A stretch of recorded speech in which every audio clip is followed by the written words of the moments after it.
O tema do Pilar 2 é muito importante, é bastante difícil, sofisticado. A legislação tem uma linguagem toda particular, qualquer pessoa que já tenha tentado ler aquilo ali sozinho, né, acaba se perdendo. É uma iniciativa global. O Brasil acabou adotando essa legislação para poder não perder dinheiro para outros países e também para poder se alinhar aí com práticas que estão sendo implementadas em países da OCDE. E hoje esse tema ele afeta empresas de todos os portes, não é um tema só para empresas aqui no Brasil que sejam muito grandes. Como essas regras do Pilar 2 atingem empresas que fazem parte de grupos multinacionais de um porte elevado, não necessariamente esse grupo multinacional tem uma presença no Brasil muito robusta, né? Então, às vezes, a gente tem aqui situações de empresa que está no simples, no lucro presumido, e que imagina que está fora desse mundo, mas essa empresinha brasileira faz parte de um grupo muito maior, e aquele grupo muito maior, porque fatura mais do que 750 milhões de euros por ano, ele acaba sendo afetado. Então, esse tema, embora seja super sofisticado, ele acaba afetando até as pequenas empresas. Nós temos, naturalmente, uma preocupação maior para grupos que têm uma presença grande no Brasil, grupos que às vezes estão usufruindo de benefícios fiscais e têm uma carga tributária efetiva de imposto de renda menor do que 15%, portanto, são empresas que podem ser afetadas por esse novo tributo, né, que aqui no Brasil foi criado sob a forma de um adicional da CSLL. Nós aqui no escritório temos participado bastante desse assunto, inclusive fazendo sugestões na legislação. É um tema bastante trabalhoso para grupos multinacionais, especialmente grupos multinacionais que são sede Brasil, né, e multinacionais brasileiras. Essas empresas têm a obrigação de lidar com esse assunto no mundo todo, né? Geralmente é um tema que é centralizado na matriz, ou bastante capitaneado pela matriz.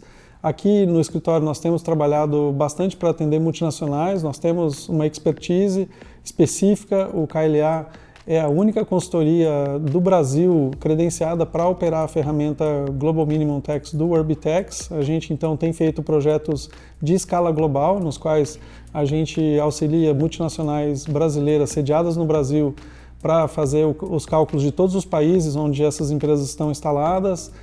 Ajudamos a ler a legislação, entender a implementação dessas regras em outros países e também temos auxiliado não só com os cálculos, mas também com as obrigações acessórias. Nós esperamos que a Receita Federal vá publicar ainda nesse ano uma atualização, portanto, da Instrução Normativa de Pilar 2, para poder trazer as regras para o período atual, né? A nossa legislação ela foi desenhada com um corte ali de dezembro de 23. Nós lançamos as regras em 24 e agora elas estão sendo atualizadas com as orientações da OCDE até julho de 25. Então, de fato, nossa legislação vai ficar bem atual. É esperado que ainda saia uma instrução normativa nesse ano para falar de obrigações acessórias da nossa AGIR brasileira. E esse tema de Pilar 2, assim como o tema de preço de transferência, né, todas essas iniciativas que a gente vê a Receita Federal do Brasil adotando, isso tem fortalecido bastante a posição do Brasil no cenário internacional, dá uma importância para essa área, né, de tributação internacional. Aqui no escritório, a nossa área de ITS, né, de International Tax Services, tem atendido a esses dois temas. Existe um ponto de conexão, né, entre os dois, obviamente, não é só pelo fato da empresa atender preço de transferência que Pilar 2 está resolvido. São dois temas paralelos, tem um ponto de conexão, mas cada um dos dois demanda aí iniciativas próprias. O Pilar 2, essencialmente, ele vem corrigir uma distorção que o preço de transferência não corrige. Hoje a gente tem aí situações, por exemplo, de importações entre empresas do mesmo grupo, né? Empresa X dos Estados Unidos, empresa X aqui do Brasil, que quando se faz essa transação, é um preço dentro de casa, né? Um preço de transferência, ele poderia ser qualquer número, mas mesmo adotando a legislação dos Estados Unidos de preço de transferência e do Brasil de preço de transferência, pode ser que ainda assim sobre uma parcela de lucro gerado pelas multinacionais que não é tributado.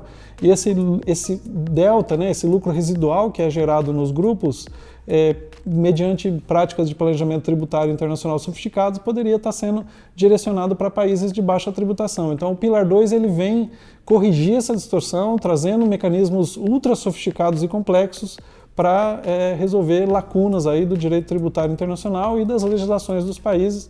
Isso explica por que a legislação é tão sofisticada, tão complexa. Toda essa dificuldade, essa sofisticação da legislação que as pessoas têm vivenciado ao tentar ler a legislação, né, isso gera uma demanda do ponto de vista das empresas. A gente aqui tem uma super especialização, é nisso aí que a gente vê um grande diferencial. A gente consegue tirar de letra esse assunto, estamos aí lidando com vários casos multinacionais ou de subsidiárias brasileiras. A gente tem certeza que consegue oferecer um diferencial aí muito grande para os nossos clientes, né, nesse assunto.